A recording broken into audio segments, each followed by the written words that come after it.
The Apprentice is set to crown its 17th winner on BBC One tonight as Marnie Swindles and Rochelle Anthony battling it out to impress Lord Sugar and bag a life-changing business deal at the final showdown.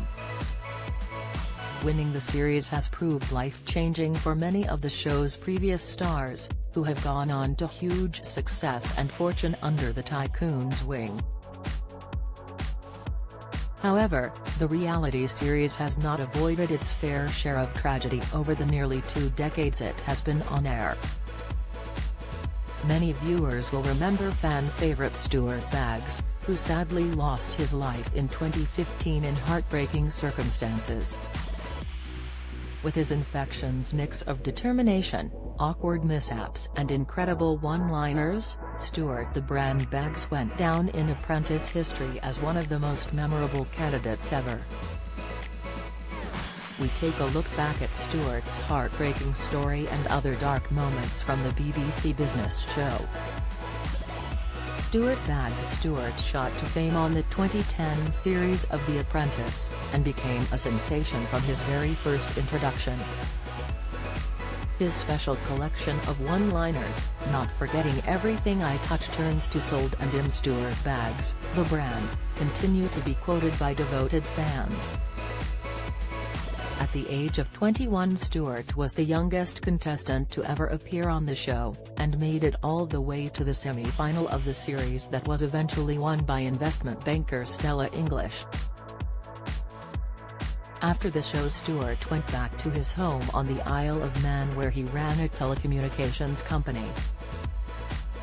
The Plymouth Barn entrepreneur returned to the limelight in July 2015 for heartbreaking reasons as news broke that Stuart had died suddenly at home at the age of 27.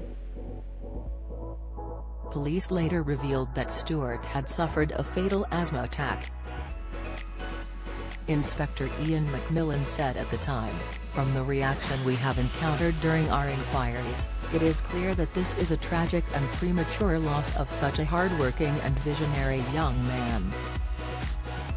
We extend our thoughts to the family at this sad time."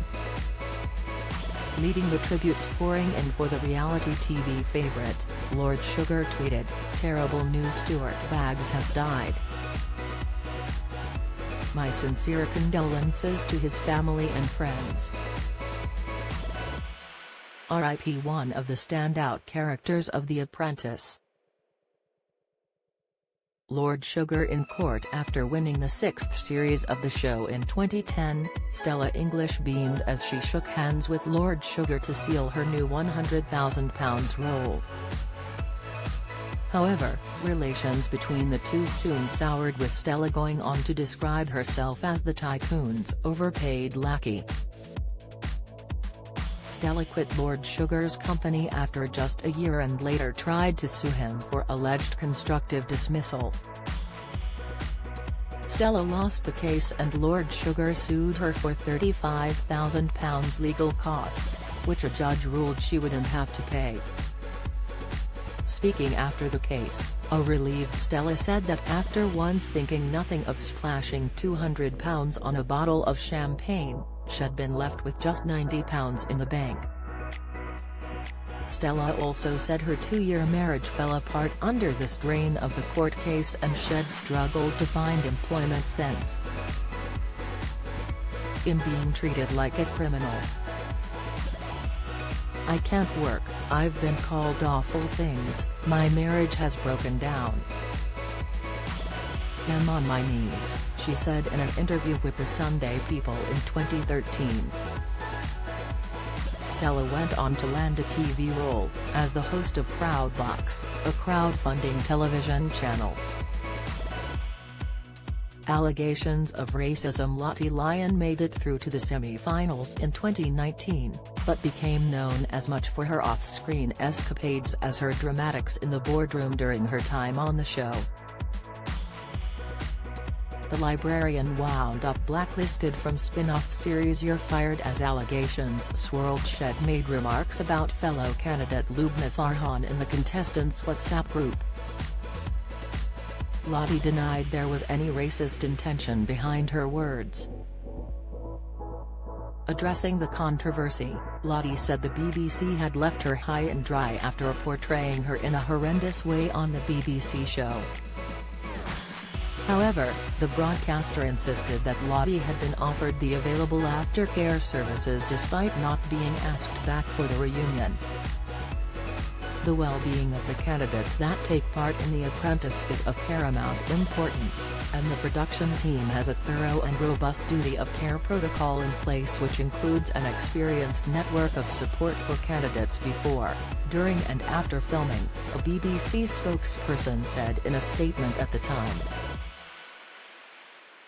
Strict sex ban. The Apprentice bosses have been left tearing their hair out in previous series over contestants getting amorous with each other in their huge shared mansion. It was reported in 2016 that several candidates were intimate underneath the sheets, and in 2019 two hopefuls were also accused of kissing. Bosses even had to remove the boys from the girls' room as rules strictly state competitors were banned from getting up to mischief under the sheets. Both couples would suddenly disappear, and there were several times they'd be found upstairs under the covers, kissing, a Mirror insider revealed. Production team researchers had to go into one of the girls' rooms and tell the boys to move back to their own beds. While BBC production staff were riled, Lord Sugar also put his foot down, ranting that the show isn't Love Island. So to prevent it from happening, chaperones will now be watching the contestants at all times. Lord Sugar has always hated the idea that some of the contestants might be getting together behind the scenes while filming, a source revealed. This isn't Love Island. To him, the process should be solely about business. The latest batch of contestants faced stricter monitoring than any past group.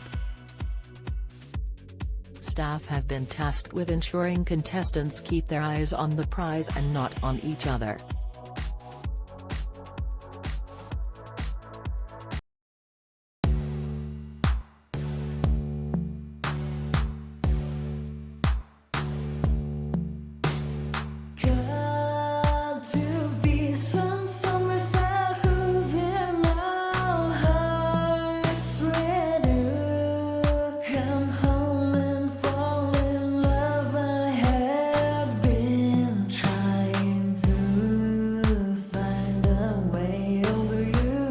To us.